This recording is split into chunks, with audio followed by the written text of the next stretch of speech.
Ladies and gentlemen, welcome back to A Hoops Journey, where we're going to take a little bit of a twist. I'm excited and looking forward to bringing out more of the education side of myself today as we sit down with a couple of ladies who are part of the Kevin Love Fund, a really important organization that is focused on mental health, anxiety, and how one thing for me as a teacher, I feel there's a bit of a boundary when a student comes to me and wants to talk to me about maybe something you're going through, and I don't know when to cross that boundary, what my professionalism is there. And I think these ladies will make some things clear for us. And they're also going to talk about a program. You know, Kevin has been very open about who he is and the struggles and things that he's been through, which I think is phenomenal. Someone in his position, a curriculum that's going to come to Canada. I'm excited to get the curriculum going and to also work with it and teach it to my kids next year.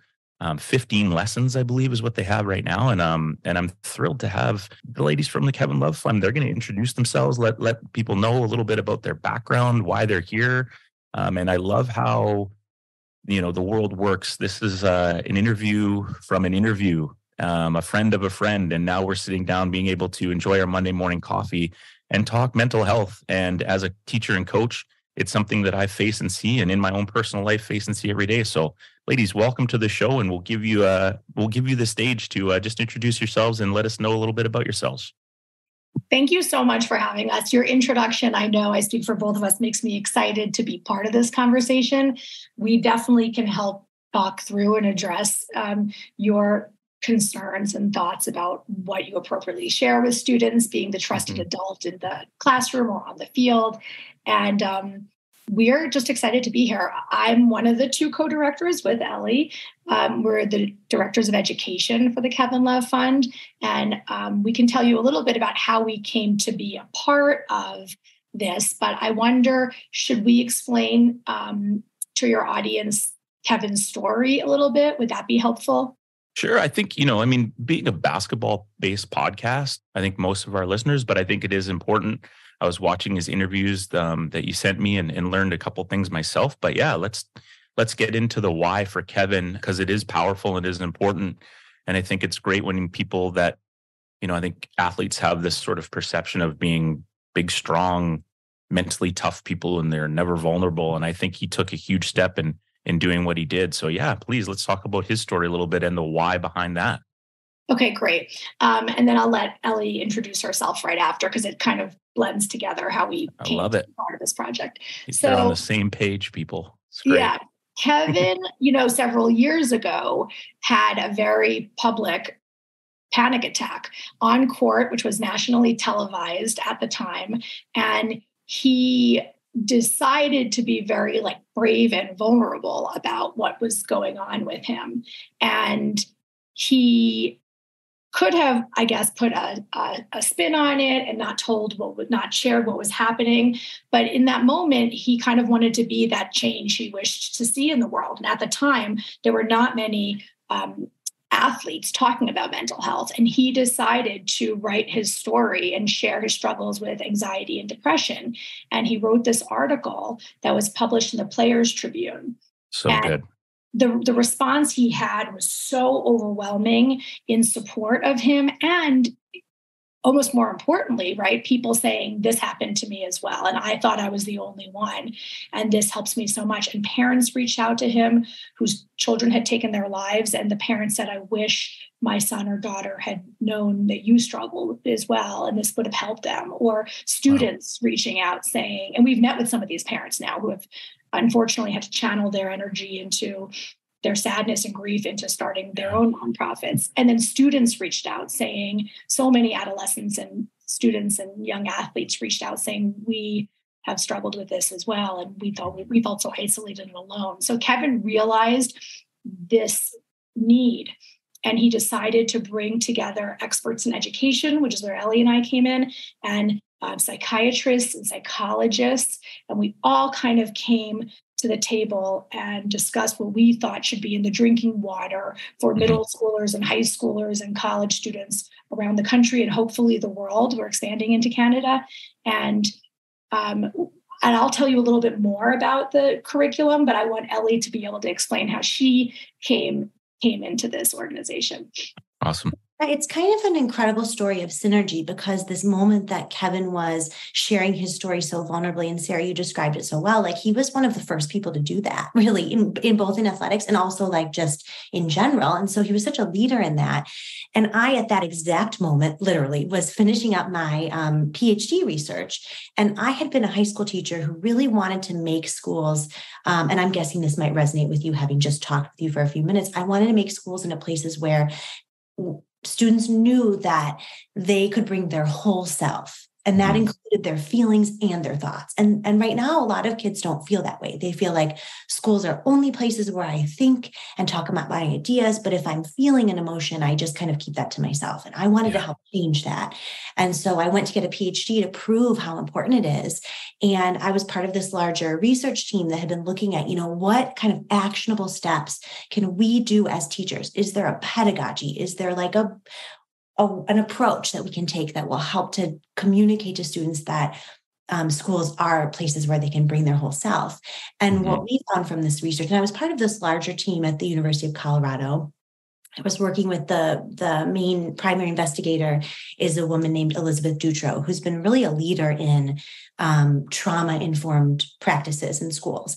And what this team was finding was that teachers going first, as Sara said, being the trusted adult who models for students that they also have feelings, in thoughtful ways, not sharing every part of their emotional life, but sharing maybe a story of loss with their students, or maybe sharing that they, also have experienced anxiety in their life, kind of modeling for students that they're not robots, is the practice that kind of opens up the door to students so they know, oh, wow, schools are places where this is allowed now. And so what was amazing and beautiful in terms of the synergy is that Kevin was doing this brave modeling, and that in itself is the practice that helps people to share their story too, that someone goes first and then everybody can say, oh, I'm not alone. And that was what happened with Kevin. All these young people and adults too said, oh my gosh, Kevin, you went and shared your story and now I know I'm not alone. And it's so healing to find out, like, both I've had a hard thing happen and I'm not the only one. It's really hard to be alone in it.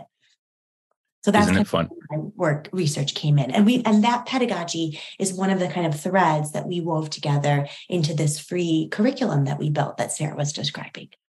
Amazing. Isn't it funny how you've used the word synergy a few times, but how the world just works, like timing, and like it's happened even on this. I mean, look at how we connected, like it's just, it's funny how things are supposed to sort of come together. And I hear you, and I'm getting a little bit of the goosebumps because I'm one of my biggest issues with teachers, and not from a negative standpoint, but just is like, why can't we be vulnerable ourselves as adults and sort of like, if I want Joey to do his science homework, I'm not a science teacher, it probably is going to go better if I know a little bit about Joey, or Joey knows a little bit about me. And I think we're getting there. We're better than we used to be. But one of the things I do in my leadership classes, I have a presentation to start and tell it, like, from basically what I was like as a kid to high school. My wife and I, we had 6 miscarriages, we had to adopt, so just all those stories that make me who I am. Right. And then I think my son, listening to you speak is neurodivergent. He's ADHD. Right. And so we're learning more about him and sort of just seeing him for who he is, right, and making him feel like he can be who he is, right. And I think the cookie cutter that we grew up in, do this, listen, follow the rules, that's not who these kids are. And I think what you're both doing is powerful and amazing stuff. So thank you for doing that, and sharing Kevin's story. And I think you're right, like someone like him, 4 million followers on Instagram, a celebrity in his own right, an all-star basketball player, to say that and sort of have that snowball effect, I think is so huge. But I think we overlook the fact that some kids in schools look at us like Kevin loves, they see us as those people. Right. And so talk about maybe just the curriculum, what it can do. I touched on a few things. I feel like I make my best effort as an educator to have kids feel comfortable around me, a safe space, being a PE teacher, being kind of like a jockey guy growing up, and understanding that a lot of kids freaking hate PE. You know what I mean? Like I was not a math guy, but I could hide at my table, No one knew how I was doing except the teacher and me because I didn't share my marks. When you're in PE, you're vulnerable, you're running around, people can see your ability, right? So I try to make them feel that they can be safe and that I'm not really worried about how many layups they can score. It's like it's a lifelong thing for them, right? So, but if a kid comes to me, how do I know? And understanding too, I'm talking a lot, but just sort of maybe that student isn't comfortable seeing the counselor because they don't know the counselor, right? They see me every second day. But the counselor, there's no connection there for a 14-year-old person to walk into a door and be like, hey, I think I'm depressed or I'm going through this. It's a pretty hard thing to do. So how do teachers know, and what will the curriculum provide for me when we start to go into to be able to open up those conversations if my question makes sense? I mean, I love everything you're sharing, and I have like 18 answers in my head. Sorry, I said 18 things. I mean, I sense that we're kind of preaching to the choir with you. So there's kind of two kinds of educators that I think we meet with. Mm-hmm. One is like you, who just naturally exudes these principles already. The fact that you're already sharing the struggles your wife and you had with having children, as you introduce yourself to your students, you're already living and breathing this social emotional learning curriculum that we created. And we created it with psychiatrists and psychologists. So we really put so much thought into what to share and how. I saw the amount of people on the website that like the research that's been done. Wow. Because it's two things, right? It's an invitation, like Ellie said, to feel in school. And you seem to be a very natural, trusted adult for students. Maybe some students will be drawn to a school counselor. A lot of athletes are drawn to their coach. And you have one person that you feel you can go to share when you're going through a difficult time. And we've seen this as actually life-saving, not only life-changing, but also, like you were saying, you use the expression when we were growing up. There's a lot of generational programming that we are kind of like trying to undo. And so even if you're not a teacher that naturally is used to sharing personal stories, we were kind of told not to, right? As we were getting our education, we give this curriculum for free, and we do an hour-long, 60-minute virtual training. And in that, the main piece of it is really talking about how to share in age-appropriate and intentional ways. And we do this. We can tell you a little bit more about our lessons, but they're really engaging, and they have creative arts project. And like Ellie said, the reciprocal vulnerability is at the core of what we've created. But the important piece of it, the magic piece of it, is teachers feeling comfortable delivering these lessons. And we have some expert and guest artist videos who help the educators, whether it's athletic directors or coaches or teachers or school counselors. We have expert videos and guest artist videos that help kind of co-teach the little social emotional learning.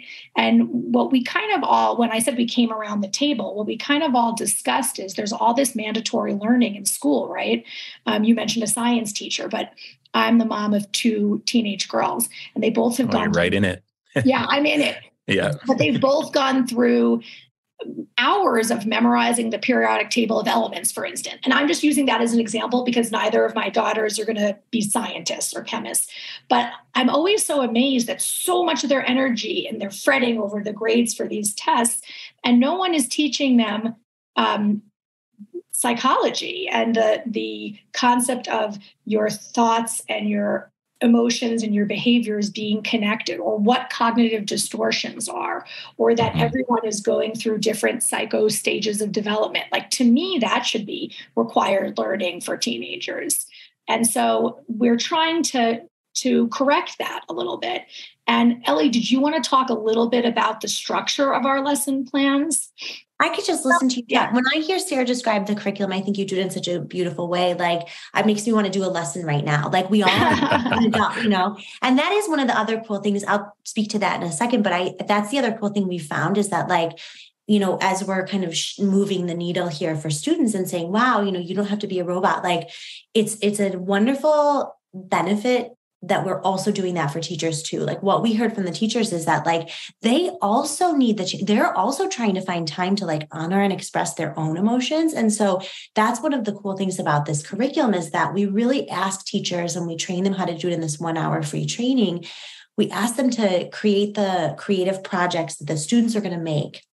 We ask them to do it too, if they would like to. And then they would model that creative project for students. So like if what the students were going to make was like if they were going to write a poem, for example, or make a collage, and it's really multimodal, all the creative projects that are at the heart of the curriculum are going to draw on all of students' interests and different forms of kind of representing their stories. And the teachers would, if they're open to it, create an example project. But then the wonderful thing about that is then they're also giving themselves the time and space to express their own feelings and their own stories if they feel comfortable. And as Sara mentioned, if they don't feel comfortable, we have this bank of videos that will do that heavy lift for them, and they can kind of ramp up to that. But the structure of the lesson is, and I sort of already spoke to it a little bit, but the structure of the lesson is that, the teacher introduces the main idea, they play the 2 video clips Sara just described, then they would introduce the creative project, and then the students make the project right there in the class, and then there's the chance to share at the end. And it was pretty amazing. Like we did this, I had been doing this work for many years, so I knew that there was going to be a lot of connection that happened as a result of the sharing piece. I thought, wow, when students hear each other's stories, we know that helps them feel a sense of connection. But the statistics out of the pilot of 75 schools were so good that one of my husband's friends came over, who's a statistician, said, these statistics are suspicious. I said, I promise you they're true statistics. They were so good. And the reason they're so good is because what we know is that all you need is to hear someone else's story to feel a sense of connection with them and to feel like you belong in the space. Like that process of sharing your story and feeling heard and witnessed and hearing someone else's, it was what creates belonging. So at the end of the curriculum in our pilot year, 75 high schools, 84% of students said they felt an increased sense of belonging. It was just like unbelievable to me, but also believable because of what I just shared about that feeling of like, wow, I can feel heard and seen, and also have the chance to hear someone else's stories. And students saw, that this specific thing I'm going through, whatever it is, if it's challenges with body image issues, if it's challenges with, anxiety or depression or whatever it is that they're afraid of, someone else in their class is going through that too. And then, they feel that connection. So that's kind of the lesson structure. But the other beautiful thing about our curriculum is that we know we're not experts in the teacher's school. They know their students way better than we do. And they know what is going to work best for their class. So we say, here's a menu of videos. You choose the one that will resonate with your students in terms of the content of what they're concerned about. And then also here's some basic language that you can use as an example to introduce the concept we're teaching, but you make it your own. Like us, teachers, and I'm guessing you feel this way too. You heard that word scripted lesson plan. It's like, I don't want to be script. I know my kids. We do not have a scripted lesson plan. We just have a jumping off point, and then teachers make it their own. And that's why the students love the curriculum so much, because the teachers tailor it to fit their class really well.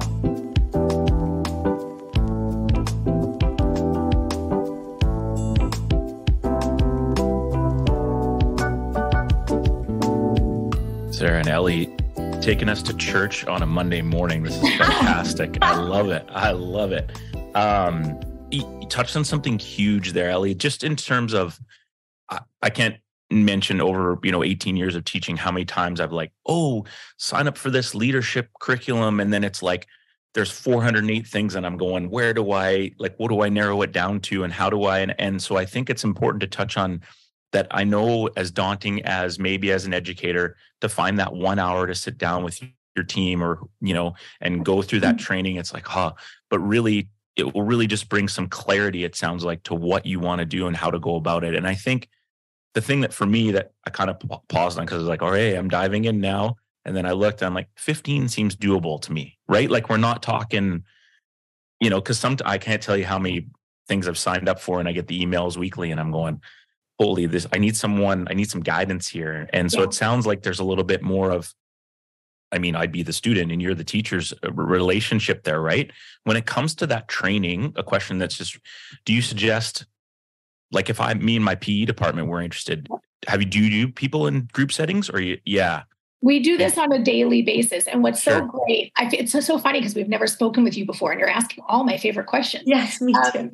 But what I love is, and Ellie always says, doesn't surprise me, but what I love is when we started doing this, we originally wrote it for the students. Kevin's mission was to give access to adolescents around the country. And what we realized, especially because we started writing this curriculum before the pandemic, what we realized is we were giving this never needed more gift to teachers and to coaches around the world. And they needed so badly. We do trainings virtually with Zoom, which again, because of the pandemic became so popular, and everyone has their own square like we have with you now. And it becomes this like Zoom room where once we model a lesson, and Ellie shares some beautiful and heartbreaking experiences from her life to kind of to very bravely model vulnerability. And you can see as Ellie shares her first letter or poem or whatever lesson we're demoing, you see the energy change. You see people lean in and no one is multitasking. And it just, she invites adults to witness her story and then to share theirs. And we tell people when you do this activity, you're not asked to read something out loud or share out loud unless you want to. And and what we hear literally every single day is thank you for this gift. I haven't written about this ever before. I haven't given myself permission to think about this in a while. I've never take 10 minutes to just for myself, just pause and reflect. We did a training with a bunch of teachers in Massachusetts recently. There were probably like 30 people in the Zoom room, and we have people turn off their camera while they're doing the creative activity. And the organizer of it said, I've got to tell you, I'm really shocked that you kind of, these tired teachers at the end of the day, you told them to turn their camera off and come back in 10 minutes, and they came back. I thought for sure people were going to drop off, and every single person comes back. We've never had that happen because it's a gift we're giving to really exhausted, stressed out, tired educators that put everyone else first before themselves. And this hour of, you can call it professional development, it's therapeutic, and it gives them a gift to pause and honor their own emotions. And then they get to be the student and see how beneficial it is. And you mentioned 15 lessons. We have actually 14 in our original curriculum, and then we have 5 new ones that we're creating. But we found the secret to our success, like you alluded to, when it gets so overwhelming when you have a new curriculum, you don't even have to take all 14. In the training, we discuss picking the lessons that resonate most for you and your student body. So as a PE teacher and a coach, you might choose the music playlist lesson to do first because it has Kevin's playlist that he plays before a game. Ooh, I'm all over this. And all over this. The students create music playlists that pump them up or make them feel part of the team. So you can choose, and that way it fits into the school day or the after school program or the mental health day or the summer bridge program or whatever your needs are with your student population. You can fit this in for what works for you. Yeah. And that's huge. And I just finished doing our health unit, like, sex ed, vaping, kind of stuff like that. Right. And I know even people within my department aren't comfortable with that curriculum. Right. But I think if you've got, 5, 10, 15 bodies in the school, to make sure that, we have 670 kids for 5 grades. So a fairly small school, that each kid is hearing the message. I think that's the important part. And I can't tell you how many kids came to me after, or parents that emailed me, said, thank you so much for talking about this stuff. Right. One, it takes it off the table for me at home. Right. And so we brought in a couple speakers and it was very good. So just listening to you both talk, we've got to be Brene Brown fans here. No? Yeah, that's right. Okay. 100%. Yeah. That's my girl. That's my girl. We watch the Netflix docu every year in my leadership class. Yes. She's great. So, yeah, go ahead. I was going to say, when I hear you talking about students saying and parents saying, thank you so much for talking about this. Like, I think there's this and I can relate to it too. Like I have this thought too, so no judgment, but I think there's this misunderstanding that if we bring something up in a classroom, it's going to make the students engage in behaviors that are maybe risky or do something and the thing that's this writing practice that we're inviting them to do, write about what you're really thinking and feeling for the students, like really inviting it and modeling it for them. And some people might feel like, oh, that feels a little bit risky. And I remember in my dissertation defense using that word, saying this feels a little the risky writing or whatever. And my advisor was like, actually, you might think that it's risky, but it's riskier not to talk about it. Yeah. The truth is that the students' stories and life experiences and what they're going through, if it's cutting or it's disordered eating or whatever it is, it's already in the room and it's already happening. You bringing it up or at least inviting them to write about it is the safer thing to do because it gives them an outlet or an avenue to express. And that's why we always tell the teachers, like, there is this crisis in youth mental health. And I just read the statistic yesterday and I don't even want to bring it up. It was so shocking. Like the rate of suicidal ideation that went up after the pandemic for teens. Like we know that if students have one teacher that they can go to where they feel like they can say how they really think and feel, it's life-saving. And so we feel that it's riskier not to talk about the things that are already in the room. So it's interesting to hear you talk about that there's this feeling of like gratitude and relief of like, thanks for bringing up these topics that usually we don't talk about because they're on our minds. So kudos to you for being at the forefront. You're already kind of creating change in your system. And it's a mirror of what we're trying to do in our program too. Yeah, thanks. Well, I mean, then if we don't talk about it, then they've got, look at all the other places they can go to find this information or what they think is information, and it's just not the healthy place. Right. And we need to have these spaces and we've worked ourselves. And I think even you could probably both admit, like, if we didn't learn about mental health for ourselves during the pandemic too, anybody that tells you that they were all, rainbows and unicorns during that pandemic is flat out lying. We all had our own ups and downs as adults, right? As I'm 45 years old, and there were some days I was like, am I okay? Like, this is hard. This is like, so if we can't learn from that and realize what these young people are going through, and that's for me as a teacher, sometimes I'm hard on the kids. Like I'm very laid back. They know my boundaries. But I'm also like, I don't understand why we can't think about what we were like when we were 16 and 17. It's like, I know I get that you're really heated about this right now, adult, but do you remember how boneheaded you were? Remember like frontal lobe as boys? Like we were really dumb. I mean, my wife still looks at me sometimes and is like, we're wondering about my frontal lobe, right? So I think these are just great things to just continue. And we even do, we call them PLCs. So instead of having a staff meeting in the morning with professional learning communities, we've got one on truth and reconciliation, one on, kind of in the environment, and then one is on mental health. So as adults, we sit in there, our counselors and myself created some lessons and we kind of open up the topic and discussion. And some people are just like kids, not willing to engage, but they're there, right? They've chosen that out of the three groups, they've chosen that. So I think we've just learned so much and hopefully with these things and these resources, we continue to. And I love the fact that you take the stress out of like, here's what it is, here's the hour, but you pick and choose. I really like that. Because you don't feel like a lot of the platforms that I've seen, not just necessarily mental health, is like there's a beginning and an end. And it's like you have to do the whole thing to sort of get through it, where it's like, seems like, I mean, I'd be all over the Spotify playlist thing, right? Or whatever.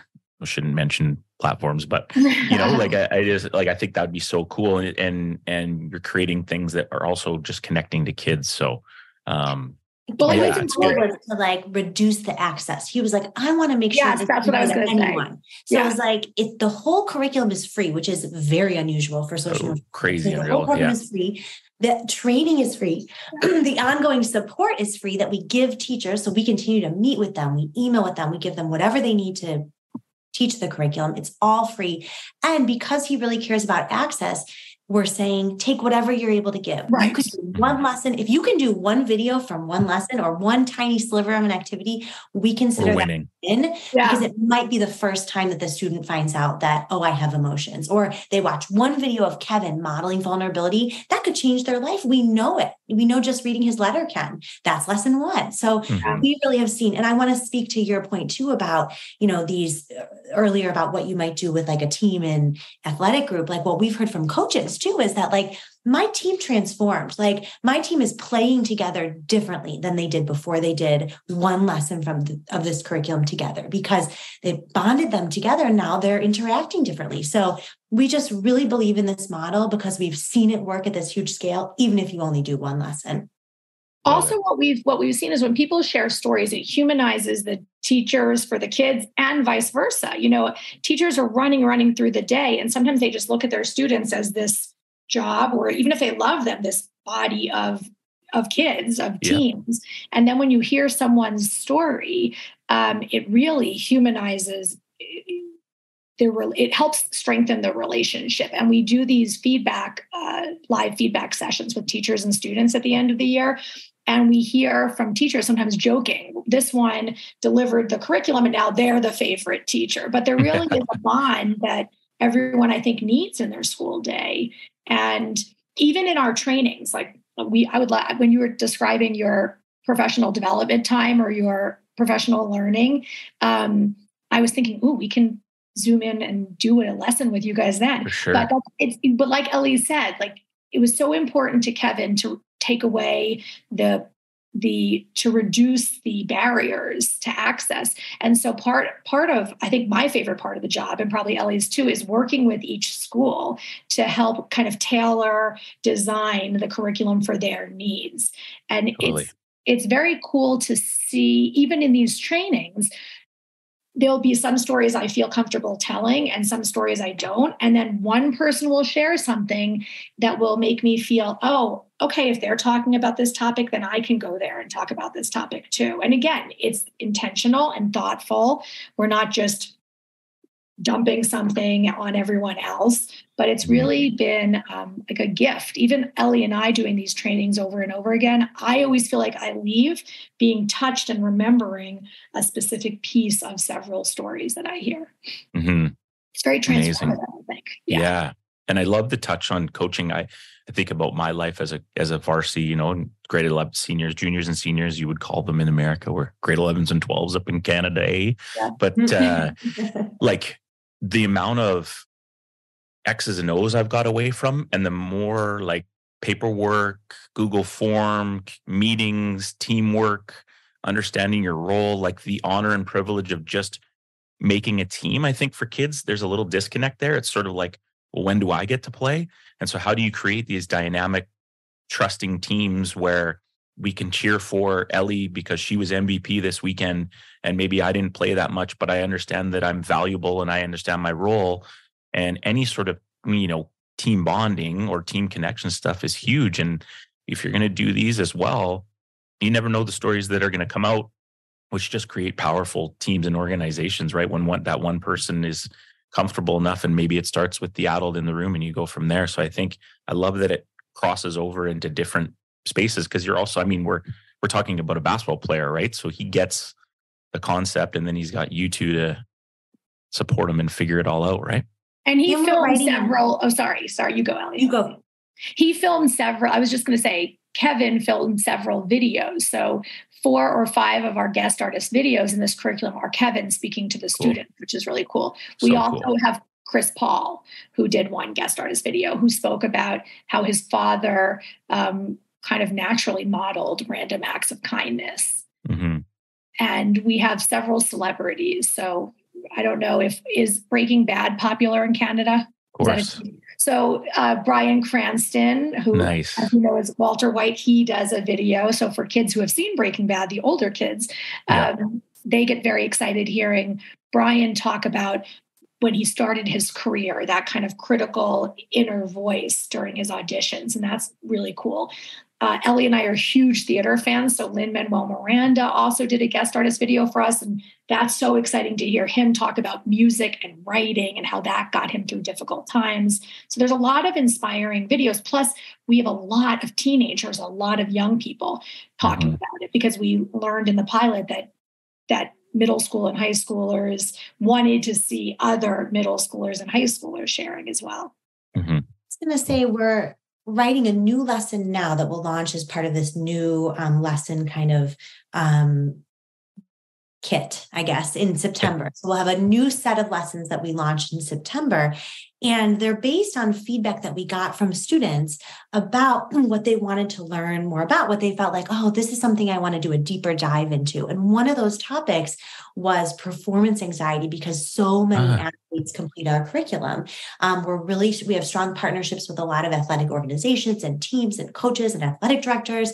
And so we're writing this new lesson with a researcher who's studied, what are actual tools that I can use if I'm getting ready for a game, or what can I do in the middle of a game? Like, what if I have a moment where I feel like I've lost my, I'm not in the flow anymore. I'm starting to panic. And he gives tools to kind of help ground you and return to the game and get back in it. And so that lesson will roll out in the fall as part of this larger set. And then also other lessons that students really wanted more of, like another lesson on anxiety in general, and a lesson about friendship and connection, which I think also really connects with that idea of building a really strong team.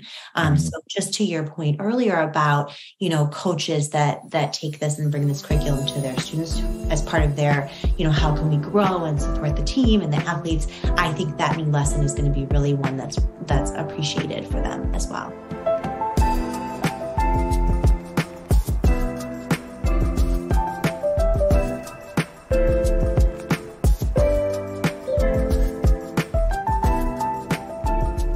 Great. Yeah, it's funny. I surveyed our kids too, and one of the ones they brought up that I never thought it was, they said, Mr. Mitchell, can you do a lesson on dealing with rejection? I'm like, oh, and rejection can look in a sports platform, it can look one way, right? In a relationship, it can look totally different. Rejection could be getting the 20% on my grade 9 math quiz, right? So I think it's amazing stuff. If I'm listening to this episode and I'm like a first-time person, how do you suggest someone goes about it? Do you go on the website and email one of you right away? Do you suggest a little bit of scrolling? What, for someone who's new and want to just do some research, what do you suggest is best? If you go on the website, it's kevinlovefund.org. And if you go on that website, the first page is actually a video of Kevin's story. So I would say that is incredibly inspiring. And I would watch that first if I was interested in this.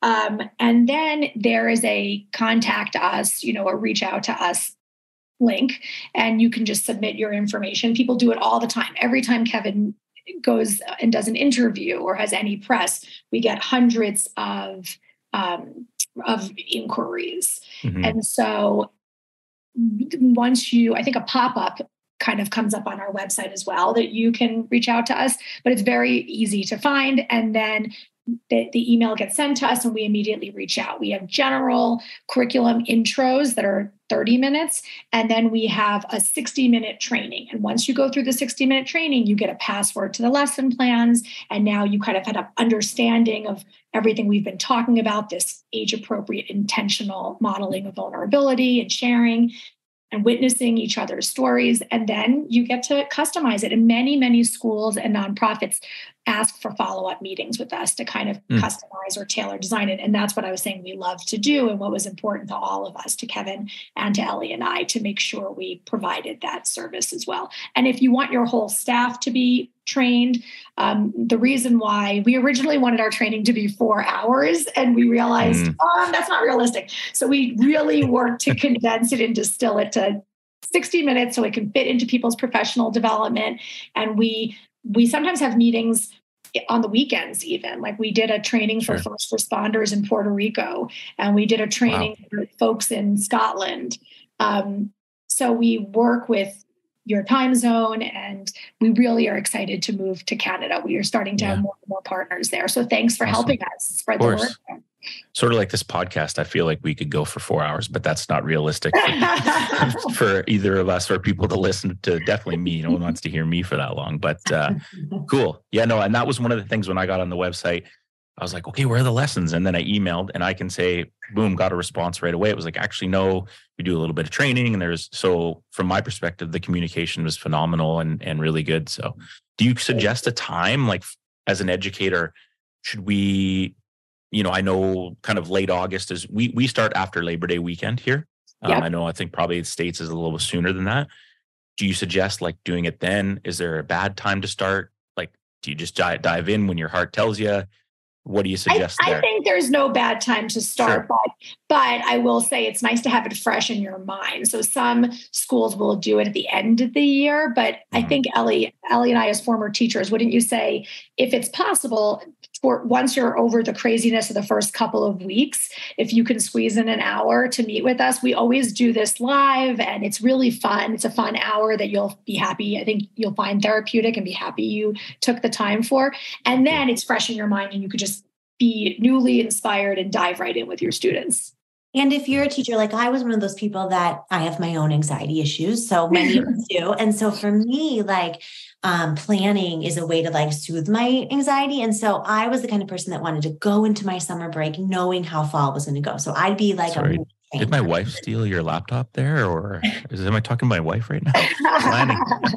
I would be like, train me in May so that I'm restful in July, and I'm laying in the sun in July, knowing what I'm going to do in August. I was that person. So the wonderful, as Sara said, the secret to our success is our flexibility. If we so believe in this and we know how life-saving it is, we do anything. We work around everybody's schedule to make it work for them. Yeah. And we have these drop-in times that work really well. But if you want to bring your whole staff, we work around that. Like, please, that's what I hope people walk away from this podcast feeling. Wow, this program is easily accessible, easy to be trained, highly impactful for my students, beneficial for my mental health too. Like, that's what I hope people walk away knowing. And the barriers are really low. So we will make it happen for them anytime. And we have trainings available right now. So they can reach out right now and pop in really soon and then start teaching the curriculum the next day. It's not very much prep time. Yeah. And I need to give one shout out to Ellie. I write stories as well, but I feel like she's kind of, our leader in sharing it. I believe that she shares a really difficult story.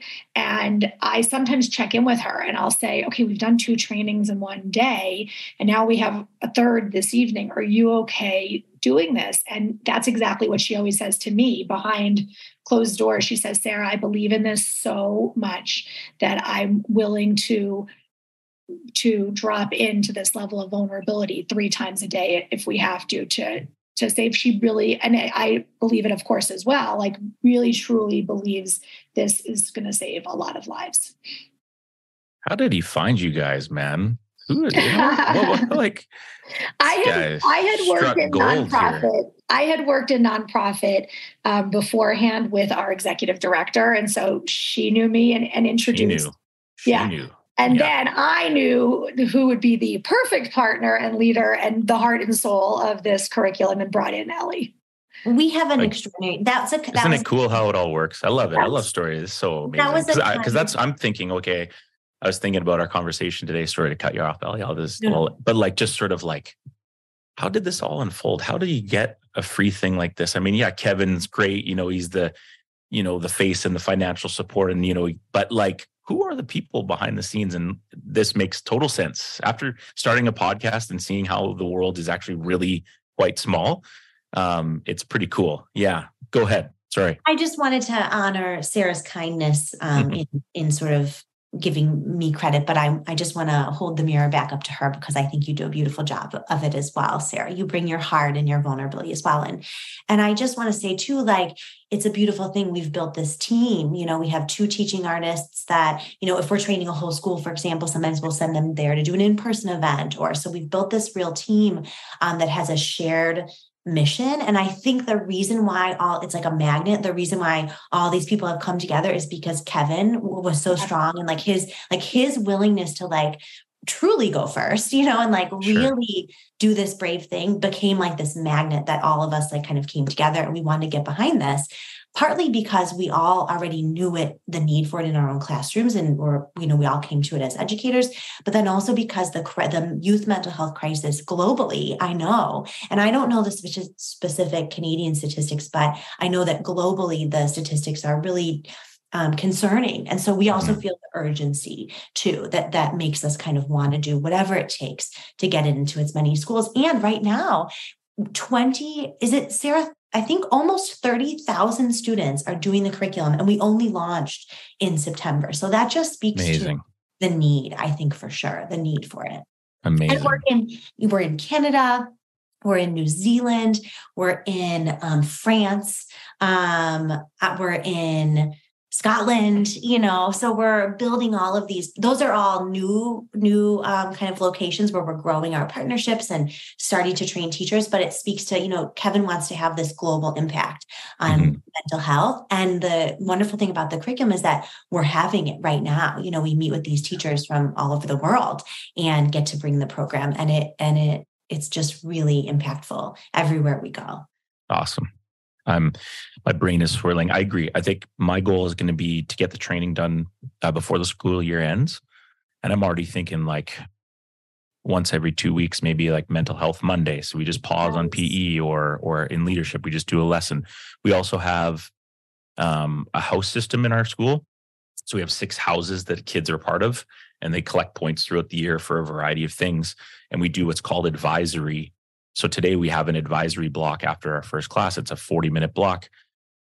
Everybody does, then the whole school is doing the same lesson. We do the playlist lesson, and you've got every kid that's in the building doing it. So lots of feasible ways to do this. I think the students at your school are very lucky. I wish my kids went to your school. I wish I went to that school. I do too. Too. You know what? I've thought about leaving before, and sometimes change is good, right? And for me, like I feel blessed every day I come here. Like there's nowhere else I'd just be too scared to see what it's like on the other side. I've been to Peru 5 times with kids, building houses and working in communities, Africa. I've been all, like the opportunities that we took the basketball team to Maui this year. I mean, like just the things I've been able to do. So that's incredible. Yeah. Now, aware of time and everything, is there anything else to discuss? Are we missing anything? Because I do want to find out your opinions on macaroni and ketchup. So we have to discuss those things before we let you go. But, I just want to echo Sarah's compliment. Like, I just feel like, hearing you talk about the way you've structured your school and the kind of coach that you are, like you're such a good example of what you remind me a lot of Kevin, really. Like you're also someone that's really willing to kind of show your heart on your sleeve and model for students what you hope they know they're able to share in their own lives too. So you're sort of being the change that you want to see in the world. So I feel like we're so lucky that we got connected with you. Again, thank you. It is funny how it all works, right? I mean, just from Maxine to here, right? So, and I think for me, one of those big ones was, when we were, it's the typical, if you choose to get married. All right. So it's like you're dating someone for like, when are you going to get married? People are in your business. You get married. When are you going to have kids? And then all of a sudden it was like, wow, we are struggling to have kids. Like this is not going the way we thought it was. I mean, getting pregnant was not an issue.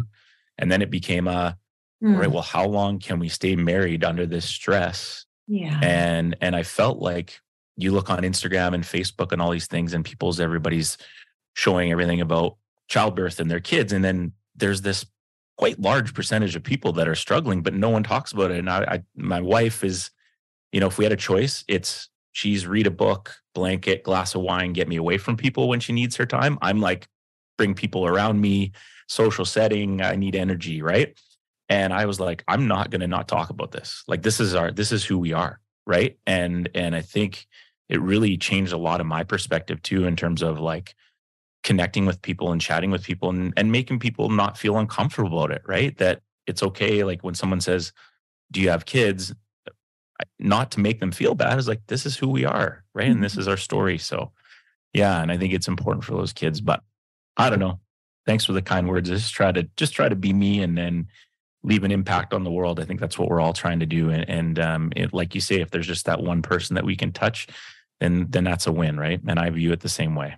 I think you're such a natural in terms of sharing and vulnerability. I think you're going to get a lot out of the training, and I think so too. Your students are going to get so much out of having you lead them in this way. I was getting the chills hearing you speak because I think you just do this so effortlessly. It's like your nature, clearly. Oh, thanks. Well, I'm thrilled to get it going because I'd be lying if I didn't admit that I'm wondering, how do I take that step into this area as a teacher? Because I mean, my boss will hear this, but For me, curriculum doesn't mean a lot. You know, like, I mean, at the end of the day, like, can you tell me about your world history class or whatever you took in right. freshman year? We always say it's simple, but not easy. And so giving the structure to help educators and athletic directors and coaches step into this, it really feels like a gift. You know, we both love this job so much. And you can tell. And all we're really doing is we're expanding our kids' toolbox, right? So when I am 20 and I'm in college and I'm struggling with a class or whatever, how do I dig into that toolbox? Oh, I remember that lesson I took in so-and-so's class. I can work through this, or I've got someone in my life that's my mentor that I can talk to, or whatever, right? We're just expanding their toolboxes. Whereas the three of us didn't have that part of our toolbox when we were raised. God bless. I don't know what you really. I'm good. My mom's passed away. My dad, like, it was good, but still, like, the toolbox was small. Do what you're told. Work hard. You'll be okay. Yep. Now that's not 2023, right? So, yeah. All right. Can we do some fun questions? Yeah. Sure. Okay. All right. This is like the silly part, but I think it says a lot about people. Okay. Now there's you down in the States, you don't get the fortune of having ketchup chips. All right. So we'll take that off the table. A lot of people on the show pick ketchup chips, you know, being a Canadian based podcast. But if you're feeling snacky, you're curling up to your favorite show, what bag of chips, if you are, you know, I mean, we've had some Olympic athletes that say, I really like oranges. So, you know, it's your world. We're just living in it. But what bag of chips would you get if you had the choice? You want me to go first? I'm so curious what Sarah's answer is. I love this. I love the hang on. At the start, it was like, we'll just put our hands up and then they're all aggressive to answer. Now, nobody wants to go first. Well, I have my answer, but I want to hear Sarah go first because I'm curious. I think our answers could be the same. I was going to say neither of us are athletes, so we're not going to say an orange, or at least I'm not. But the chips I like are orange. My answer would be Doritos. Oh, nacho cheese. Yeah. If I, in order to like make $1 million, if I had to pick Sarah's chip, and I know her so well, we have the same brain, not in 100 years would I have picked Doritos. I love knowing this about you. It gives me all this insight. I have more respect for you now somehow. I don't know. Is that the red bag? Do you have Doritos in Canada? It's of course. Yeah, it's a red bag, like the normal nacho cheese. Yeah. It's a classic. It's a top 5 for sure. No doubt. Sarah, I think if you had to guess my favorite chip, and like you could make $1 million, I don't think you could do it. No, we've never talked about junk food. I have no idea. Never do it. Salt and vinegar. Ooh, I nice. love salt and vinegar chips. I love it. It's just. I know in Canada you've got a lot of fancy flavors of potato. Oh yeah, chips. All dressed and stuff. Yeah. There's a lot. Yeah, but salt and vinegar is a classic. Like I think with salt and vinegar, you're either in or out. You know? Yeah. Yeah, like your palate's either into that or you're not. You know what I mean? I'm in. Yeah. I feel like my answer is very American, but it's the truth. No. Doritos is a classic chip. I would say every third time I get chips, it's Doritos nacho cheese. So you're not alone there. Okay, yeah, good. Don't worry about that. You two are kindred in many ways. Many ways. Many ways. Okay, if we had a choice between books or movies, what would we take?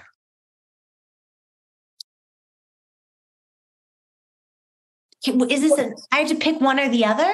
Or yes. To share both of us? Okay, let's go with. Try to be aggressive. No, I love it.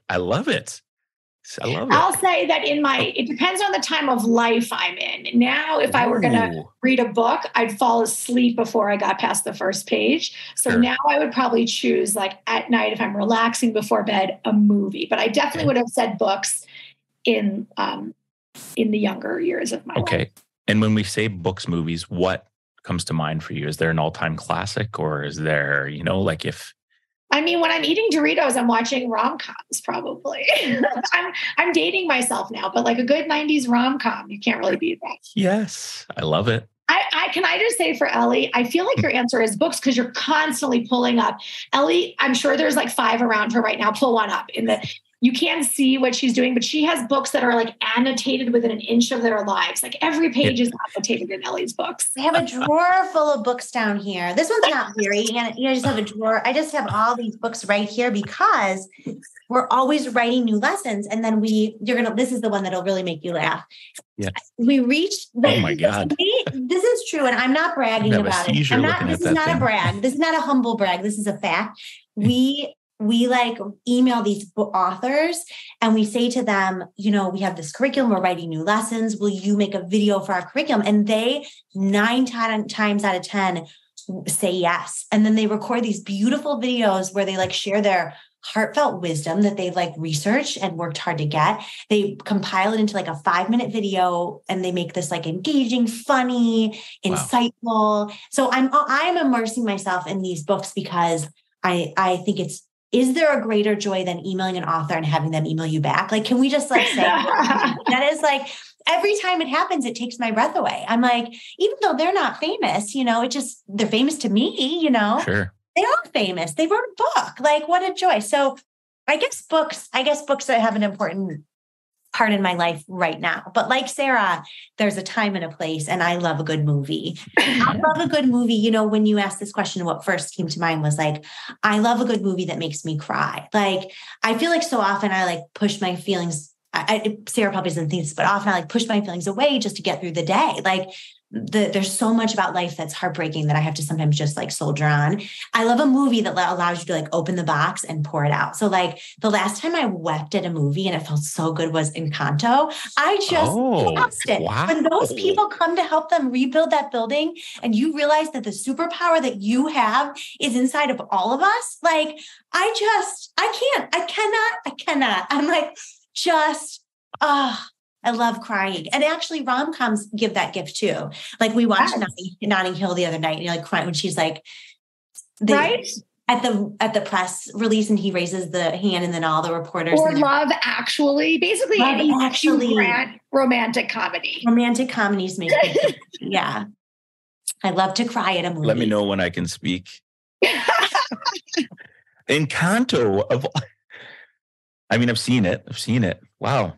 Like Mirabelle, you think she doesn't have a superpower. Like you think, she doesn't have, and then her superpower is letting everyone else be themselves. Like she holds the space for them to like discover what they really think and feel. And like when I think of her, I think of like all the teachers that we work with. Like that's what they do.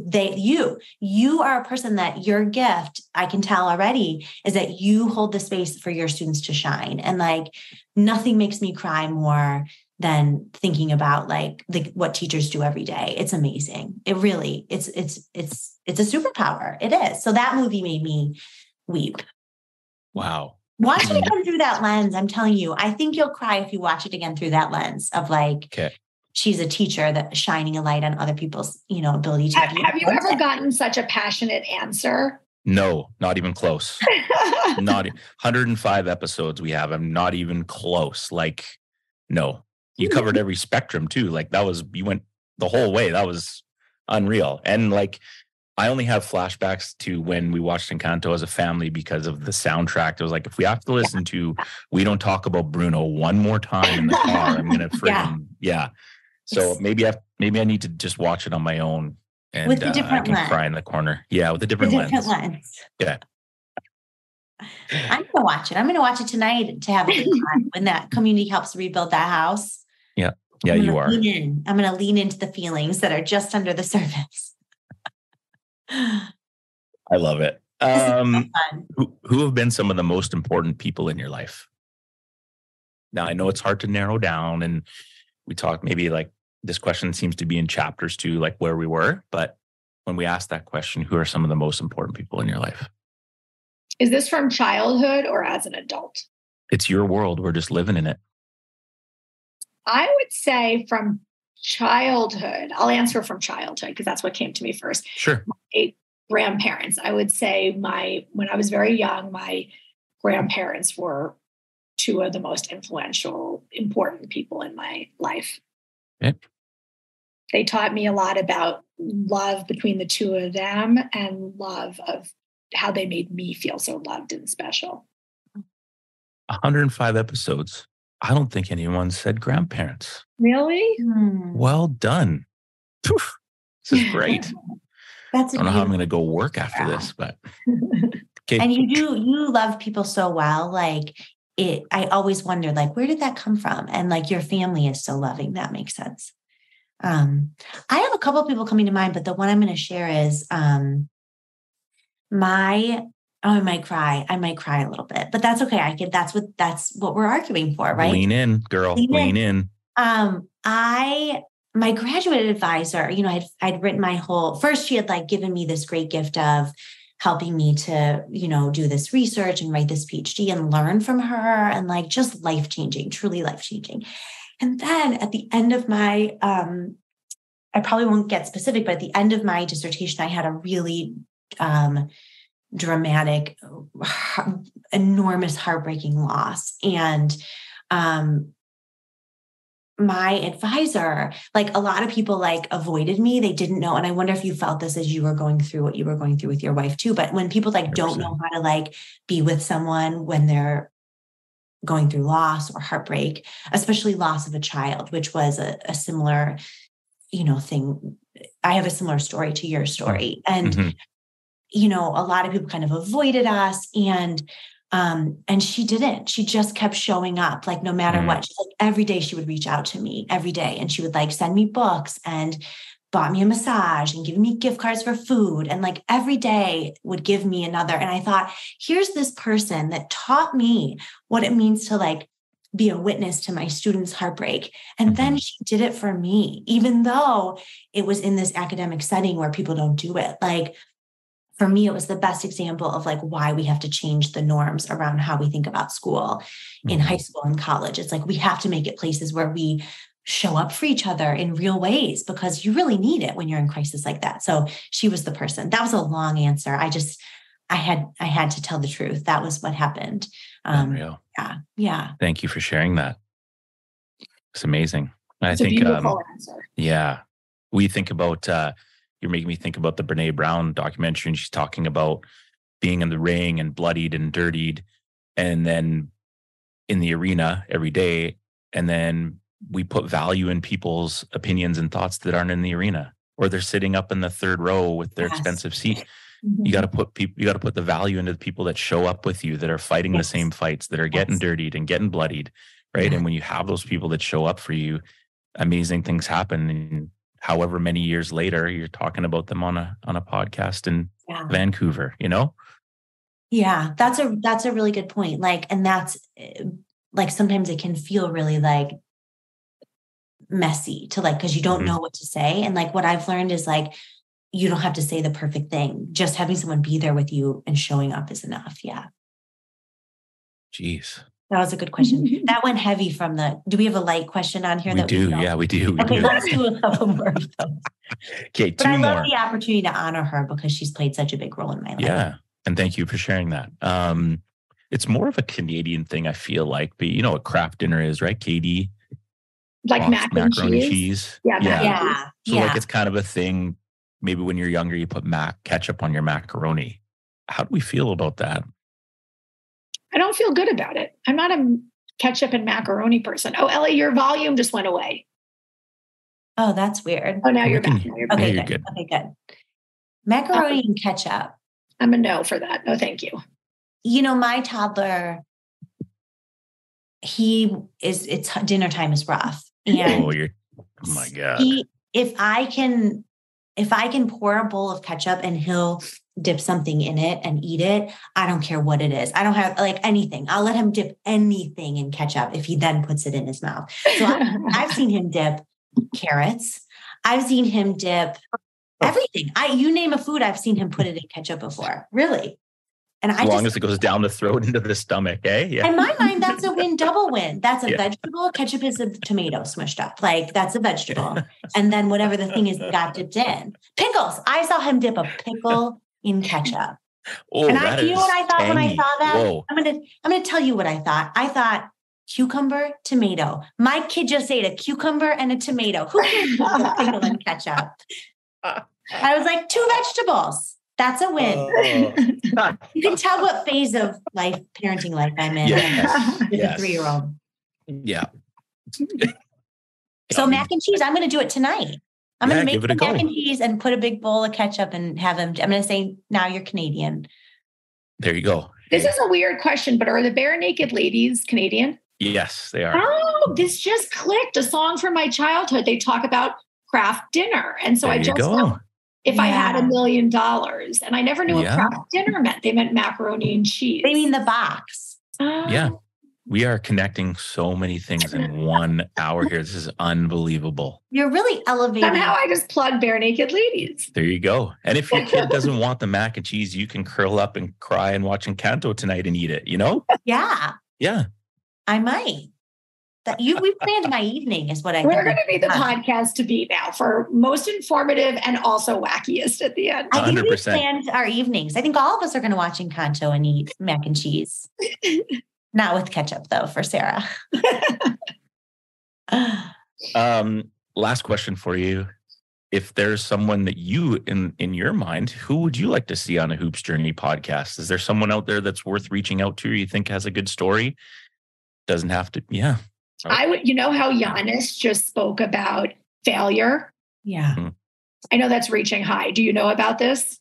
I do. He answered that question. They said, do you consider this season a failure? And his answer, I was so blown away and impressed. Wasn't it so good? Yes. So good. So good. And when you were talking about your students wanting to learn how to take rejection, like, there you go.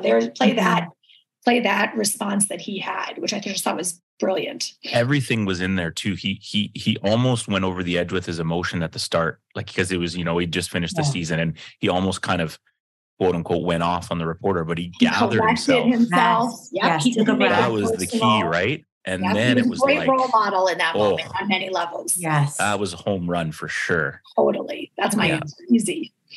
Milwaukee, about an hour away. I'm going to go. I'm not a.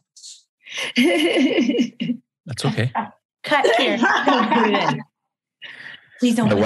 My wife is 4'11". So, when we met, she's from kind of like Central Canada. When we met, she asked if Canada had she's a skier. She asked if Canada had a national team for basketball. I was like, I'm not sure this relationship's going to last very long. You're like, this doesn't bode well. Yes. You promise you won't put that in there, because I actually do like a little bit of basketball. I just don't know all the facts. So that's fine. Take that out. I was going to say, to your question about who you to interview on your show, have you ever interviewed one of your students or one of the players on your team? I haven't, and I've thought about that. That would be so. Well, here's what I've learned from these last 3 years of meeting students and teachers.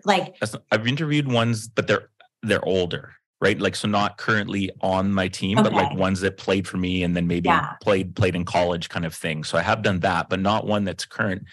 That'd be I wonder how candid they'd be if they get their real thoughts out. Yeah. Yeah. I don't know. I mean, I'm not sure. What I've learned from we have this youth council and we work with students. And one thing I've learned from it is how emotionally intelligent and willing to talk about their thoughts and feelings. A lot of young people are. Granted, that's a unique group of kids, but it just would be interesting to hear kind of what the youth perspective is on mental health and the norms. Because I think we're taking away some of that stigma a little bit. It would be cool to hear students talk about, or how they manage, especially athletes, how are they managing the anxieties of playing and stuff. I just think it would be a cool episode.